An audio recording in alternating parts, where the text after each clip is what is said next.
pieces. Hello, welcome to another episode of Century Countess. In today's video, we continue with finishing the Bathory costume.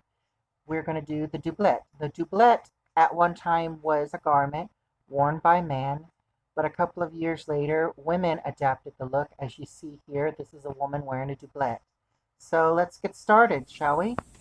So these are all the pieces to the bodice pattern, or doublet I should say.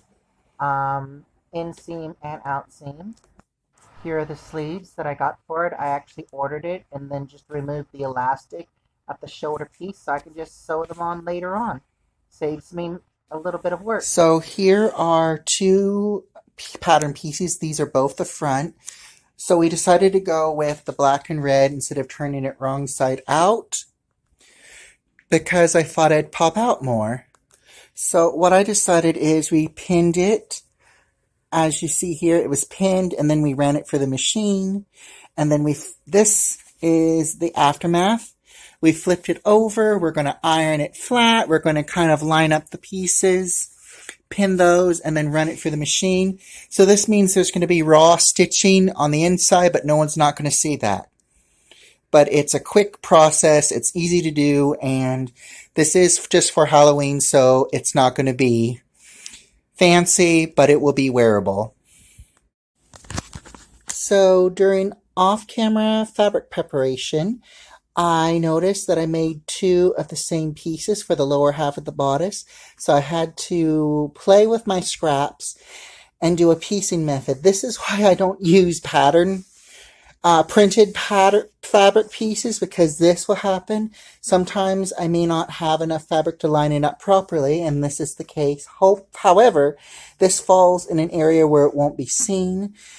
So we're just going to have to work with what we have, and I'm glad this part hopefully will not be noticed. But this is what we had to do to make a full completed piece. That was two different facings. Now on to a part I don't like much, but is a very fast process, which is the sewing machine.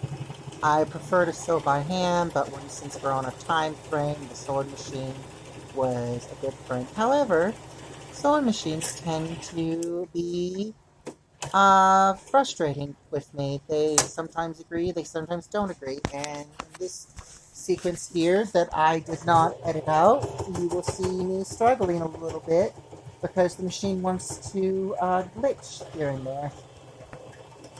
I had to fuss with it, but I literally managed to finally sew the front and the back pieces of the doublet together. And I will say this, I am quite happy at how fast this was. This would have taken hours. And as I said, it's a love-hate with the sewing machine, but, I got a sewing machine, I should use it, especially when you have deadlines. And with all the drama that's been going on lately, I needed to use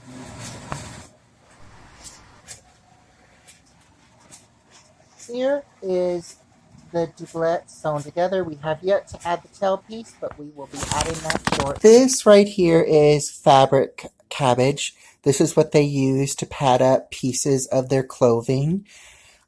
They didn't use cotton like we do today, so we're going to stick with the traditional method and use Cabbage because we're under budget already.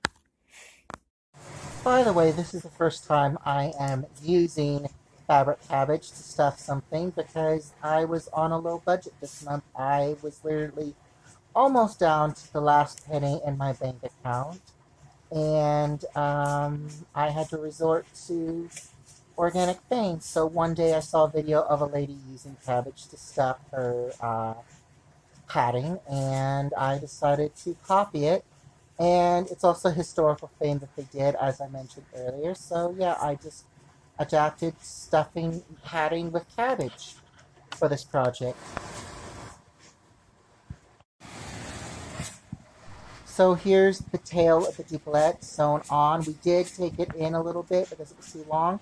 We added the shoulder pieces, we were pinning them down, and then we sewn them in place off camera. And we also did some final touches off camera.